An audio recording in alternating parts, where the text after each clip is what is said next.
ರಾಜ್ಯದಲ್ಲಿ ಜೋರಾಯಿತು ಮುಡಾ ಪ್ರಾಸಿಕ್ಯೂಷನ್ ಸಮರ. ರಾಜ್ಯಪಾಲರು ವರ್ಸಸ್ ರಾಜ್ಯ ಸರ್ಕಾರದ ಸಂಘರ್ಷ ತೀವ್ರ. ರಾಜ್ಯದಲ್ಲಿ ಸಿಬಿಐಗೆ ಅಂಕುಶ ಹಾಕ್ತಾ ಸರ್ಕಾರ.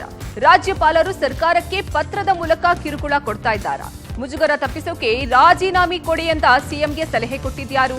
ನಾನು ರಾಜೀನಾಮೆ ಕೊಡಲ್ಲ ಅಂತ ಮತ್ತೆ ಪುನರುಚ್ಚರಿಸಿದ ಸಿದ್ದರಾಮಯ್ಯ. ವಿಧಾನಸೌಧಕ್ಕೆ ಬೀಗ ಹಾಕೋಕೆ ಮುಂದಾದ ಬಿಜೆಪಿ ನಾಯಕರು. ಎಲ್ಲದರ ಮಾಹಿತಿ ಕರ್ನಾಟಕ ಟಾಪ್ 20ಯಲ್ಲಿ. ರಾಜ್ಯ ಸರ್ಕಾರ ರಾಜ್ಯಪಾಲರ ನಡುವಿನ ಸಮರ ದಿನೇ ದಿನೇ ಜೋರಾಗ್ತಿದೆ. ಮುಡಾ ಹಗರಣದಲ್ಲಿ ಕಾನೂನು ಕುಣಿಕೆಯಿಂದ ತಪ್ಪಿಸಿಕೊಳ್ಳೋಕೆ ಸರ್ಕಾರ ರಣತಂತ್ರ ರೂಪಿಸಿದೆ. ಇದರ ಮೊದಲ ಹೆಜ್ಜೆಯಾಗಿ ಸಿಬಿಐ ಮುಕ್ತ ಅನುಮತಿಗೆ ಅವಕಾಶ ನೀಡಿದ್ದ ಅಧಿಸೂಚನೆಯನ್ನು ಹಿಂಪಡೆಯೋಕೆ ಕ್ಯಾಬಿನೆಟ್ನಲ್ಲಿ ನಿರ್ಧರಿಸಲಾಗಿದೆ. ಈ ಹಿಂದೆ ಸಿಬಿಐ ತನಿಖಾ ದಳಕ್ಕೆ ರಾಜ್ಯದಲ್ಲಿ ಅಪರಾಧ ಪ್ರಕರಣಗಳನ್ನ ತನಿಖೆ ಮಾಡೋಕೆ ಮುಕ್ತ ಅವಕಾಶ ಕೊಡಲಾಗಿತ್ತು. ಆದ್ರೀಗ ಸಿಬಿಐ ತನಿಖಾ ದಳಕ್ಕೆ ಮುಕ್ತ ಅನುಮತಿ ನೀಡಿರುವ ಅಧಿಸೂಚನೆ ವಾಪಸ್ ಪಡೆಯಲು ನಿರ್ಧರಿಸಲಾಗಿದೆ.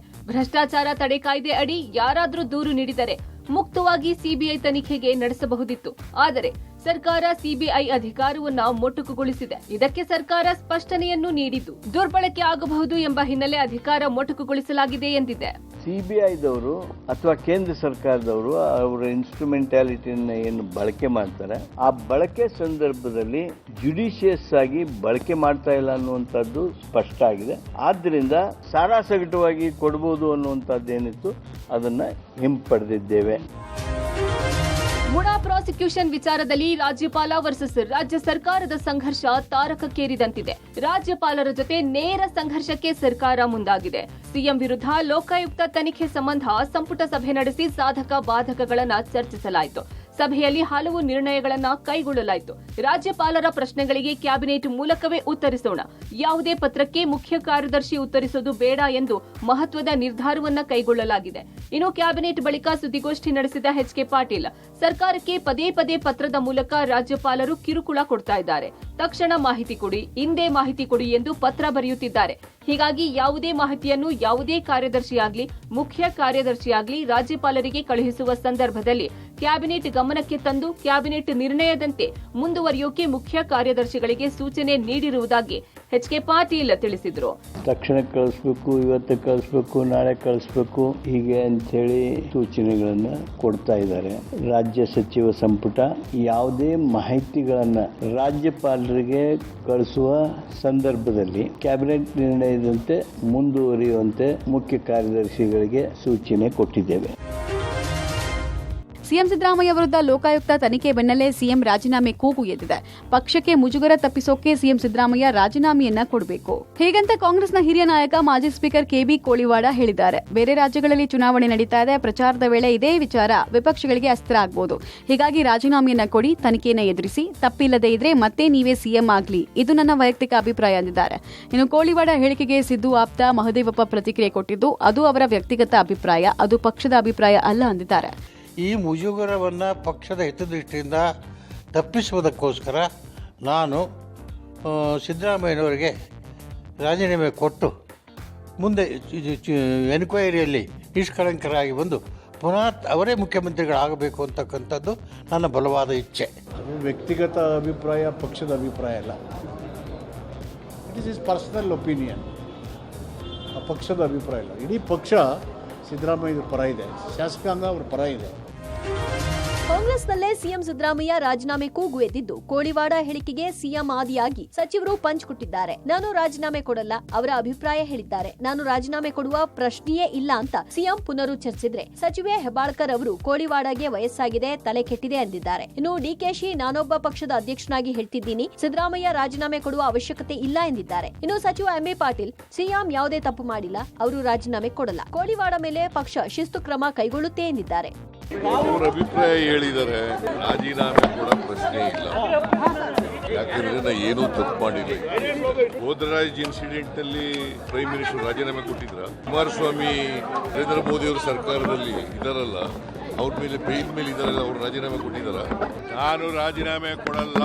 ಕರ್ನಾಟಕ ರಾಜ್ಯದ ಕಾಂಗ್ರೆಸ್ ಪಕ್ಷದ ಅಧ್ಯಕ್ಷ ನಾನು ಹೇಳ್ತಾ ಇದ್ದೀನಿ, ಮುಖ್ಯಮಂತ್ರಿಗಳು ರಾಜೀನಾಮೆ ಕೊಡುವಂತ ಪ್ರಸ್ತಾವನೆ ಬರುವುದಿಲ್ಲ. ಇದು ರಾಜಕೀಯವಾಗಿ ಬಿಜೆಪಿಯವರು ಇಡೀ ಪಕ್ಷ ದೆಹಲಿಯಿಂದ ಹಳ್ಳಿವರೆಗೂ ಅವ್ರ ಜೊತೆ ಇದೆ. ಅವರ ಸ್ಟೇಟ್ಮೆಂಟ್ ಅನ್ನ ನಾನು ನೋಡಿಲ್ಲ. ಏನಾದ್ರೂ ಕೋಳಿವಾಡ್ ಅವರ ರೀತಿ ಹೇಳಿದ್ರೆ ಕೋಳಿವಾಡ್ ಅವರ ವಯಸ್ಸಾಗಿದೆ, ತಲೆ ಕೆಟ್ಟಿದೆ ಅಂತ ಹೇಳ್ತಾರೆ. ಕೋಳಿವಾಡ ಅವರು ಹಿರಿಯರಿರ್ಬೋದು, ಸಿದ್ದರಾಮಯ್ಯನವರು ಮುಖ್ಯಮಂತ್ರಿ ಇದ್ದಾರೆ, ಮುಂದೂ ಕೂಡ ಅವರು ಮುಂದುವರಿತಾರೆ. ರಾಜೀನಾಮೆ ಕೊಡುವಂತ ಪ್ರಶ್ನೆ ಬರೋದಿಲ್ಲ. ಅವರವ್ರ ವೈಯಕ್ತಿಕ ಅಭಿಪ್ರಾಯಗಳು ಪಕ್ಷದ ಅಭಿಪ್ರಾಯ ಆಗ್ಲಿಕ್ಕೆ ಸಾಧ್ಯ ಆಗೋದಿಲ್ಲ. ಅವರು ಹಿರಿಯರಿದ್ದಾರೆ, ಅವರ ವೈಯಕ್ತಿಕ ಅಭಿಪ್ರಾಯಗಳು ಅವರ ಅನುಭವದ ಪ್ರಕಾರ ಹೇಳಿರಬಹುದು.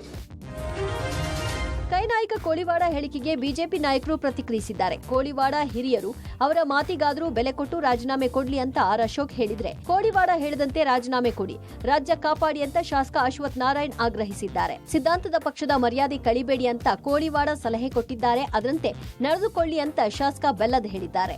ಇನ್ನು ಬಿಜೆಪಿ ನಾಯಕ ಶ್ರೀವತ್ಸ ಪ್ರತಿಕ್ರಿಯಿಸಿ, ಕಾಂಗ್ರೆಸ್ ಹೈಕಮಾಂಡ್ ಅವರ ರಾಜೀನಾಮೆ ಪಡೆದುಕೊಳ್ಳುವ ವಿಶ್ವಾಸ ಇದೆ ಎಂದಿದ್ದಾರೆ. ಛಲವಾದಿ ನಾರಾಯಣಸ್ವಾಮಿ ಮಾತನಾಡಿ, ಇದು ಆರಂಭವಷ್ಟೇ, ಕೋಳಿವಾಡ ಈಗ ಉದ್ಘಾಟನೆ ಮಾಡಿದ್ದಾರೆ. ಕಾಂಗ್ರೆಸ್ನಲ್ಲಿ ಅನೇಕರಿಗೆ ಇದೇ ಭಾವನೆ ಇದೆ. ಇನ್ನು 2-3 ದಿನಗಳಲ್ಲಿ ಸಿದ್ದರಾಮಯ್ಯ ವಿರುದ್ಧ ಪಕ್ಷದೊಳಗೆ ದಂಗೆ ಏಳಬಹುದು ಅಂತ ಭವಿಷ್ಯ ನುಡಿದಿದ್ದಾರೆ. ಇದು ಪ್ರಾರಂಭ. ಕಾಂಗ್ರೆಸ್ನಲ್ಲಿ ಒಳಗಡೆ ಅನೇಕರಿಗೆ ಇದೇ ಭಾವನೆಗಳಿದೆ.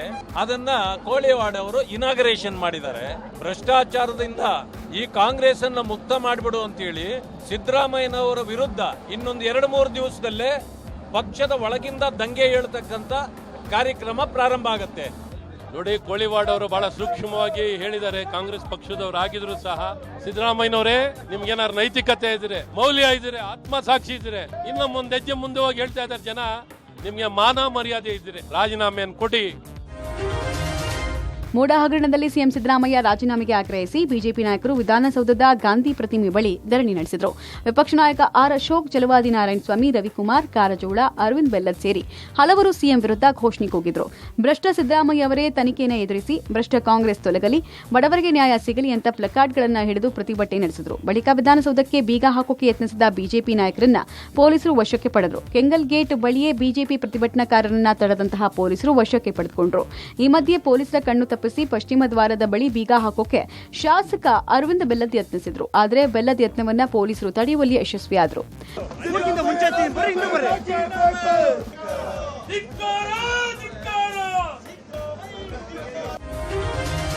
ಸಿಎಂ ರಾಜೀನಾಮೆಗೆ ಆಗ್ರಹಿಸಿ ಬಿಜೆಪಿ ನಾಯಕರು ವಿಧಾನಸೌಧ ಮುಂಭಾಗ ಧರಣಿ ಮಾಡಿದ್ರು. ಕಾಂಗ್ರೆಸ್ನಲ್ಲೇ ಗೊಂದಲ ಶುರುವಾಗಿದ್ದು ದಂಗೆ ಏಳಲಿದೆ. ಸಿದ್ದರಾಮಯ್ಯ ದೊಂಬರಾಟ ಆಡ್ತಿದ್ದಾರೆ. ಸೂಕ್ತ ತನಿಖೆ ಆಗಲು ಸಿದ್ದರಾಮಯ್ಯ ರಾಜೀನಾಮೆ ಕೊಡ್ಲಿ ಅಂತ ಆರ್ ಅಶೋಕ್ ಆಗ್ರಹಿಸಿದ್ರು. ಇನ್ನು ರಾಜ್ಯಸಭೆ ಸಂಸದ ಜಗ್ಗೇಶ್ ಮಾತನಾಡಿ, ಸಿಎಂ ತಮ್ಮ 40 ವರ್ಷದ ರಾಜಕಾರಣದಲ್ಲಿ ಒಂದೇ ಒಂದು ಕಪ್ಪು ಚುಕ್ಕಿ ಇಲ್ಲ ಅಂತಾರೆ. ಈಗ ಇಡೀ ಬಟ್ಟೆ ಕಪ್ಪು ಇಂಕ್ನಿಂದ ತುಂಬಿ ಹೋಗಿದೆ. ರಾಜಾರೋಷವಾಗಿ ರಾಜೀನಾಮೆ ಕೊಡಿ ಎಂದಿದ್ದಾರೆ. ಸಿಟಿ ರವಿ ಮಾತನಾಡಿ, ಸಿದ್ದರಾಮಯ್ಯ ಇನ್ನೆಷ್ಟು ಬೆತ್ತಲಾಗಬೇಕು ಅಂತ ಬಯಸುತ್ತಿದ್ದಾರೆ. ಜಮೀರ್ ರೀತಿ ಹೊಗಳು ಭಟ್ಟರ ಮಾತು ಕೇಳಬೇಡಿ, ಗೋಸುಂಬೆ ರೀತಿ ಬದಲಾಗಬೇಡಿ, ರಾಜೀನಾಮೆ ಕೊಟ್ಟು ಗೌರವ ಉಳಿಸಿಕೊಳ್ಳಿ ಅಂತ ಸಲಹೆ ಕೊಟ್ಟಿದ್ದಾರೆ. ಇನ್ನು ಮಾನ ಮರ್ಯಾದೆ ಇದ್ರೆ ರಾಜೀನಾಮೆ ಕೊಡಿ, ತನಿಖೆ ಎದುರಿಸಿ, ನೀವು ಜೈಲಿಗೆ ಹೋಗಲೇಬೇಕು ಅಂತ ಶಾಸಕ ಜನಾರ್ದನ ರೆಡ್ಡಿ ಆಗ್ರಹಿಸಿದ್ರು. ಕಾಂಗ್ರೆಸ್ ಅವರು ಇದು ರಾಜಕೀಯ ಪ್ರೇರಿತ ಅಂತ ಹೇಳ್ಕೊಂಡು ಒಂದು ರೀತಿ ಡೊಂಬರಾಟ ಆಡ್ತಾ ಇದ್ದಾರೆ. ಜನ ಅರ್ಥ ಮಾಡ್ಕೊಂಡಿದ್ದಾರೆ. ಸಿದ್ದರಾಮಯ್ಯನವರು ರಾಜೀನಾಮೆ ಕೊಟ್ಟು ಗೌರವಯುತವಾಗಿ ತನಿಖೆಗೆ ಸಹಕಾರ ಮಾಡಬೇಕು. ಸಿದ್ದರಾಮಯ್ಯನವರೇ, ಸುಮಾರು 40 ವರ್ಷದ ರಾಜಕಾರಣದಲ್ಲಿ ನಿಮ್ಮ ಬಿಳಿ ಬಟ್ಟೆ ಮೇಲೆ ಒಂದೇ ಒಂದು ಇಂಕು ಮಾರ್ಕ್ ಇರಲಿಲ್ಲ. ಈಗ ಇಡೀ ಬಟ್ಟೆನೇ ಕಪ್ಪಾಗಿದೆ. ರಾಜೀನಾಮೆ ಕೊಡಿ. ಮಾನ ಮರ್ಯಾದೆ ಇಲ್ದಿರೋರು ಸಿದ್ದರಾಮಯ್ಯನವರು, ಲಜ್ಜೆಗೆಟ್ಟ ವ್ಯಕ್ತಿ ಯಾರಾದ್ರೂ ಇದ್ರೆ ಅದು ಸಿದ್ದರಾಮಯ್ಯನವರು. ಇವತ್ತು ನೈತಿಕತೆ ಇಲ್ಲದೆ ಇರುವಂತ ಒಬ್ಬ ರಾಜಕಾರಣಿ ಅಂತಂದ್ರೆ ಅದು ಸಿದ್ದರಾಮಯ್ಯನವರು. ತಕ್ಷಣ ನೀವು ರಾಜೀನಾಮೆಯನ್ನು ಕೊಡಬೇಕು. ಮುಡಾ ಹಗರಣದಲ್ಲಿ ಸಿಎಂ ವಿರುದ್ಧ ದೂರು ಕೊಟ್ಟಿರುವ ದೂರುದಾರ ಸ್ನೇಹಮಯಿ ಕೃಷ್ಣ ಸ್ಫೋಟಕ ಹೇಳಿಕೆ ನೀಡಿದ್ದಾರೆ. ಮೈಸೂರು ಲೋಕಾಯುಕ್ತ ಎಸ್ಪಿ ಉದೇಶ್ರನ್ನು ಸಿಎಂ ಸಿದ್ದರಾಮಯ್ಯ ಕಡೆಯವರು ಅಪಹರಣ ಮಾಡಿರುವ ಸಾಧ್ಯತೆ ಇದೆ ಎಂದಿದ್ದಾರೆ. ಸಿಎಂ ವಿರುದ್ಧ ಎಫ್ಐಆರ್ ದಾಖಲಿಸಲು ವಿಳಂಬ ಹಿನ್ನೆಲೆ ಲೋಕಾಯುಕ್ತ ಕಚೇರಿಗೆ ಭೇಟಿ ನೀಡಿದ ಸ್ನೇಹಮಯಿ ಕೃಷ್ಣ ಎಷ್ಟೇ ಕಾಯ್ದರೂ ಎಸ್ಪಿ ಉದೇಶ್ ಬಾರದಿದ್ದಕ್ಕೆ ಆಕ್ರೋಶ ವ್ಯಕ್ತಪಡಿಸಿದ್ರು. ಎಸ್ಪಿ ಉದೇಶ್ ನನ್ನ ಕರೆ ಸ್ವೀಕರಿಸ್ತಾ ಇಲ್ಲ, ಅವರ ಕಚೇರಿ ಸಿಬ್ಬಂದಿಗೂ ಅವರು ಎಲ್ಲಿ ಹೋಗಿದ್ದಾರೆ ಅಂತ ಗೊತ್ತಿಲ್ಲ. ಇದೆಲ್ಲ ನೋಡಿದ್ರೆ ಸಿದ್ದರಾಮಯ್ಯ ಕಡೆಯವರು ಬಚ್ಚಿಟ್ಟಿದ್ದಾರೆ ಎಂಬ ಅನುಮಾನ ಇದೆ. ಅವರನ್ನು ಹುಡುಕಿ ಕೊಡಿ ಎಂದು ಸಿಎಂ ವಿರುದ್ಧ ದೂರುದಾರ ಸ್ನೇಹಮಯಿ ಕೃಷ್ಣ ಮೈಸೂರಿನ ದೇವರಾಜ ಪೊಲೀಸ್ ಠಾಣೆಯಲ್ಲಿ ದೂರು ದಾಖಲಿಸಿದ್ದಾರೆ. ನಾನು ಮಧ್ಯಾಹ್ನ 12:30 ಗಂಟೆಗೆ ಇಲ್ಲಿ ಬಂದಿದ್ದೀನಿ. ಇಷ್ಟೊತ್ತರಕ್ಕಾದ್ರೂ ಕೂಡ ಅವರು ಇಲ್ಲಿದ್ದಾರೆ ಅಂತೇಳಿ ಅವ್ರ ಕಚೇರಿ ಅಧಿಕಾರಿಗಳಲ್ಲಿ ಸಿಬ್ಬಂದಿ ಸ್ಪಷ್ಟ ಮಾಹಿತಿ ಕೊಡ್ತಾ ಇಲ್ಲ. ಅವ್ರ ವೈಯಕ್ತಿಕ ದೂರವಾಣಿ ಸಂಖ್ಯೆಗೆ ಮತ್ತೆ ಸರ್ಕಾರದ ನೀಡಿದ ಅಧಿಕೃತ ದೂರವಾಣಿ ಸಂಖ್ಯೆಗೆ ಸಾಕಷ್ಟು ಕರೆ ಮಾಡ್ತಾ ಇದ್ದೀನಿ, ಸ್ವೀಕಾರ ಮಾಡ್ತಾ ಇಲ್ಲ. ಇದನ್ನೆಲ್ಲ ನೋಡಿದಾಗ ನನಗೆ ಸಿದ್ದರಾಮಯ್ಯ ಅಭಿಮಾನಿಗಳಾಗಲಿ ಅಥವಾ ಅವ್ರ ಕಡೆಯವರಾಗಲಿ ಅವ್ರನ್ನ ಅಕ್ರಮ ಬಂದಲ್ಲಿ ಇಟ್ಟಿರ್ಬೋದು ಅಥವಾ ಅವ್ರನ್ನ ಅಪಹರಣ ಮಾಡಿರ್ಬೋದು. ಮೂಡಾ ಹಗರಣ ಸಂಬಂಧ ಸಿಎಂ ಸಿದ್ದರಾಮಯ್ಯ ವಿರುದ್ಧ ಲೋಕಾಯುಕ್ತ ತನಿಖೆಗೆ ಆದೇಶವನ್ನ ಕೋರ್ಟ್ ಕೊಟ್ಟಿದೆ. ಇದರ ಬೆನ್ನಲ್ಲೇ ಸಿಎಂ ಸಿದ್ದರಾಮಯ್ಯ ಮೈಸೂರು ಪ್ರವಾಸ ಕೈಗೊಂಡಿದ್ದಾರೆ. ನಾಳೆಯಿಂದ 3 ದಿನಗಳ ಕಾಲ ಸಿಎಂ ಸಿದ್ದರಾಮಯ್ಯ ಮೈಸೂರು ಪ್ರವಾಸದಲ್ಲಿದ್ದಾರೆ. ನಾಳೆ ಬೆಳಗ್ಗೆ ಸುಮಾರು 10:30ಕ್ಕೆ ಮೈಸೂರಿಗೆ ಆಗಮಿಸಲಿರುವ ಸಿಎಂ ಹಲವು ಕಾರ್ಯಕ್ರಮದಲ್ಲಿ ಭಾಗಿಯಾಗಲಿದ್ದಾರೆ. ಅರಮನೆ ಆವರಣದಲ್ಲಿ ಪ್ರವಾಸೋದ್ಯಮ ಇಲಾಖೆ ವತಿಯಿಂದ ಆಯೋಜಿಸಿರುವ ಪ್ರವಾಸೋದ್ಯಮ ದಿನಾಚರಣೆ ಕಾರ್ಯಕ್ರಮದಲ್ಲಿ ಸಿಎಂ ಭಾಗಿಯಾಗಲಿದ್ದಾರೆ.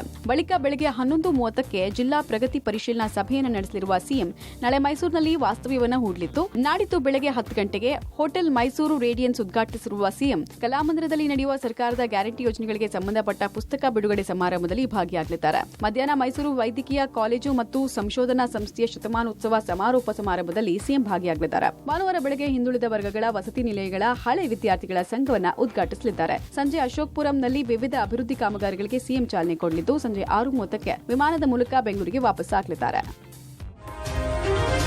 ಸಿಎಂ ಸಿದ್ದರಾಮಯ್ಯ ವಿರುದ್ಧ ತನಿಖೆಗೆ ಹೈಕೋರ್ಟ್ ಆದೇಶ ಸಂಬಂಧ ಪ್ರತಿಕ್ರಿಯಿಸುವ ವೇಳೆ ಸಚಿವ ಜಮೀರ್ ವಿವಾದಿತ ಹೇಳಿಕೆಯನ್ನ ಕೊಟ್ಟಿದ್ರು. ಇದೊಂದು ಪೊಲಿಟಿಕಲ್ ಜಡ್ಜ್ಮೆಂಟ್ ಎಂದು ಉಲ್ಲೇಖಿಸಿದ್ರು. ಇದಕ್ಕೆ ದೂರುದಾರ ಸಾಮಾಜಿಕ ಕಾರ್ಯಕರ್ತ ಟಿಜೆ ಅಬ್ರಹಂ ಕಿಡಿಕಾರಿದ್ದಾರೆ. ಜಮೀರ್ ನಾಲಿಗೆ ಹರಿಬಿಟ್ಟಿದ್ದಾರೆ. ನ್ಯಾಯಾಧೀಶರನ್ನ ರಾಜಕಾರಣಿಗಳ ಲೆವೆಲ್ಗೆ ಇಳಿಸ್ತೀರಾ? ನ್ಯಾಯಾಲಯದ ಬಗ್ಗೆ ಭಯ ಭಕ್ತಿ ಬೇಡವಾ? ನನ್ನ ಬಗ್ಗೆ ಮಾತನಾಡಿ ಪರವಾಗಿಲ್ಲ. ನ್ಯಾಯಾಲಯದ ಬಗ್ಗೆ ಎಷ್ಟು ಕ್ಯಾಶುವಲ್ ಆಗಿ ಮಾತಾಡ್ತೀರಾ? ನಿಮ್ಮ ವಿರುದ್ಧ ನ್ಯಾಯಾಂಗ ನಿಂದನೆ ಪ್ರಕರಣ ದಾಖಲಿಸುತ್ತೇನೆ. ಇವತ್ತು ಅಥವಾ ನಾಳೆ ಪ್ರಕರಣ ದಾಖಲು ಮಾಡ್ತೇನೆ ಎಂದಿದ್ದಾರೆ. ನಾಲಿಗೆ ಬಿಗಿ ಇಲ್ಲದೆ ಮಾತಾಡಿದ್ದು ಸರಿಯಲ್ಲ ಎಂದಿದ್ದಾರೆ. ಇದೇನ್ರಿ ಇದು ಹುಡುಗಾಟನ?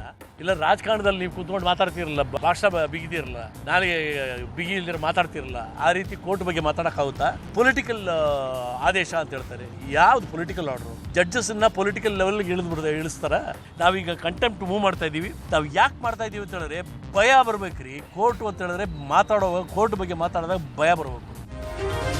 ಕೊಲೆ ಕೇಸ್ನಲ್ಲಿ ಬಳ್ಳಾರಿ ಜೈಲಿನಲ್ಲಿರುವ ನಟ ದರ್ಶನ್ಗೆ ಐಟಿ ಬೆನ್ನು ಬಿದ್ದಿದೆ. ಕೊಲೆ ಪ್ರಕರಣದ ಸಾಕ್ಷ್ಯ ನಾಶಕ್ಕೆ ಬಳಕೆ ಮಾಡಿದ್ದ ಹಣವೇ ಈಗ ದರ್ಶನ್ ಪಾಲಿಗೆ ಮುಳುವಾಗಿದೆ. ದರ್ಶನ್ ವಿಚಾರಣೆ ನಡೆಸಲು ಐಟಿ ಕೋರ್ಟ್ ಅನುಮತಿ ಪಡೆದಿದ್ದು, ಅದರಂತೆ ಬಳ್ಳಾರಿ ಕೇಂದ್ರ ಕಾರಾಗೃಹಕ್ಕೆ ಆಗಮಿಸಿದ ಆದಾಯ ತೆರಿಗೆ ಇಲಾಖೆ ಅಧಿಕಾರಿಗಳು ದರ್ಶನ್ರನ್ನ ವಿಚಾರಣೆಗೆ ಒಳಪಡಿಸಿದ್ರು. ಹೈ ಸೆಕ್ಯೂರಿಟಿ ಸೆಲ್ನಿಂದ ನಗು ಮೊಗದಿಂದಲೇ ಹೊರಬಂದ ದರ್ಶನ್ ತಮ್ಮ ಆಡಿಟರ್ ಎಂಎಸ್ ರಾವ್ ಜೊತೆ ವಿಚಾರಣೆ ಎದುರಿಸಿದ್ರು. ವಿಚಾರಣೆ ವೇಳೆ ವಿಡಿಯೋ ರೆಕಾರ್ಡಿಂಗ್ಗೆ ಅನುಮತಿ ಕೊಡಲಾಗಿದೆ. ಹೀಗಾಗಿ ಜೈಲಾಧಿಕಾರಿಗಳ ಸಮ್ಮುಖದಲ್ಲಿ ಜೈಲು ಅಧೀಕ್ಷಕರ ಕೊಠಡಿಯಲ್ಲಿ 5 ಐಟಿ ಅಧಿಕಾರಿಗಳಿಂದ ವಿಚಾರಣೆ ನಡೆಸಲಾಯಿತು.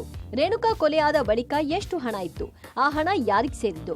ಆ ಹಣ ನಿಮಗೆ ಯಾರು ತಂದು ಕೊಟ್ಟದ್ದು ಅಂತ ಹಲವು ಪ್ರಶ್ನೆಗಳನ್ನ ಕೇಳಿದ್ರು. ಐಟಿ ಅಧಿಕಾರಿಗಳ ಪ್ರಶ್ನೆಗೆ ದರ್ಶನ್ ಸರಾಗವಾಗಿ ಉತ್ತರಿಸಿದ್ದಾರೆ.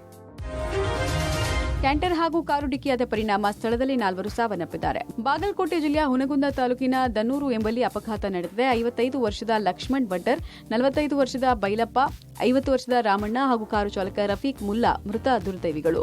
ತಡರಾತ್ರಿ 2 ಗಂಟೆ ಸುಮಾರಿಗೆ ಘಟನೆಯಾಗಿದೆ. ಕಾರು ಮುದ್ದೇಬಿಹಾಳ ಕಡೆಗೆ ಹೊರಟಿತ್ತು. ಇತ್ತ ಕ್ಯಾಂಟರ್ ಮುದ್ದೇಬಿಹಾಳದ ಹುನಗುಂದ ಕಡೆಗೆ ಬರ್ತಾ ಇತ್ತು. ಈ ವೇಳೆ ಕಾರು ಚಾಲಕ ನಿದ್ರೆಗೆ ಜಾರಿದ್ದು ಕ್ಯಾಂಟರ್ಗೆ ಡಿಕ್ಕಿ ಹೊಡೆದಿದ್ದಾನೆ.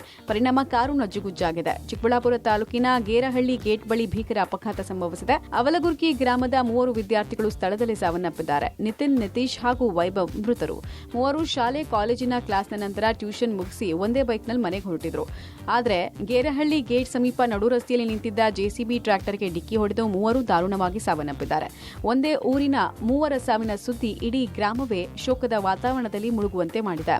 ದಾವಣಗೆರೆಯಲ್ಲಿ ಕಾರು ಚಾಲಕನ ನಿಯಂತ್ರಣ ತಪ್ಪಿ ರಸ್ತೆ ಬದಿಯ ಚರಂಡಿಗೆ ಪಲ್ಟಿಯಾಗಿದೆ. ಜಗಳೂರು ಪಟ್ಟಣದ ಹೊರವಲಯದ ಚಳ್ಳಕೆರೆ ರಸ್ತೆಯ ಎಚ್ಪಿ ಪೆಟ್ರೋಲ್ ಬಂಕ್ ಬಳಿ ಘಟನೆಯಾಗಿದ್ದು, ಅದೃಷ್ಟವಶಾತ್ ಕಾರಲ್ಲಿದ್ದ 2 ಪ್ರಾಣಾಪಾಯದಿಂದ ಪಾರಾಗಿದ್ದಾರೆ. ರಸ್ತೆ ಮೇಲಿದ್ದ ನೀರಿನಿಂದ ಸ್ಕಿಡ್ ಆಗಿ ಚಾಲಕನ ನಿಯಂತ್ರಣ ತಪ್ಪಿ ಕಾರು ಪಲ್ಟಿಯಾಗಿದೆ. ಕಾರು ಸಂಪೂರ್ಣ ಜಖಂಗೊಂಡಿದ್ದು, ಕ್ರೇನ್ ಮೂಲಕ ಕಾರು ಮೇಲಕ್ಕೆ ಎತ್ತಲಾಯಿತು.